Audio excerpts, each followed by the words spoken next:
So the day has finally come. Actually, it's been a couple of weeks now. But Apple has gone through and essentially removed the iPhone SE 3rd generation from their whole entire brand new lineup. This was one of those iPhones that when I looked at it, I just still was unsure as to why Apple was still going through and basically making that type of device, and they were still releasing that type of phone. That always made like zero sense to me at all. But guess what? Apple has now gone through and removed that phone. So now we can kind of take a look at this phone throughout and kind of think to ourselves whether this device was a good phone, a bad phone, something in between. Now, in my personal opinion, when this phone initially came out in 2022, I already felt like the iPhone SE 3rd generation was already an outdated phone. Like, it's so crazy to me how outdated of a phone it already felt like when it first came out. And that's kind of the problem that you're kind of experiencing when you're going through and getting those types of phones. Like, you want to go ahead and buy a phone that's going to be giving you a pretty good experience by the time you pick it up. And that was essentially the problem here. You were basically going through and buying a phone like the iPhone SE3 and already getting a fairly outdated phone from that standpoint. So that right there was already a pretty big deal, right? That was a pretty big disadvantage. But then you go one step further and then you start seeing what some of the other manufacturers are doing with their mid-tier phones.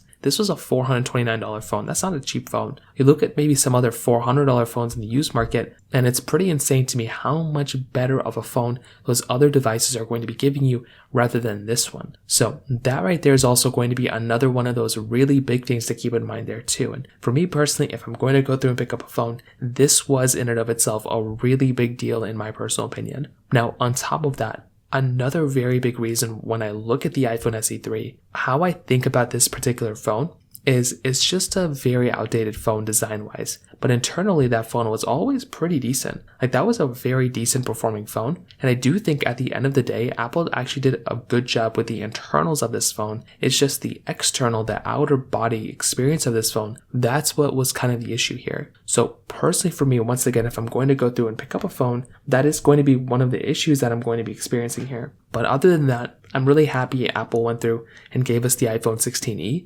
I think that was a really big difference for the most part. I think that was a good upgrade as well. But when I do look at something like the iPhone SE3, I'm just glad Apple went through and removed it. I think there's way better devices to go through and pick up rather than this one. And that's kind of how I feel about this particular phone at this point. If you have any other thoughts or questions, let me know in the comment section below. Hit the like button, that would mean so much, but definitely hit that subscribe button. More importantly than everything else, I love every single one of you guys. Hopefully I'll catch you guys in the next video. Peace out till then.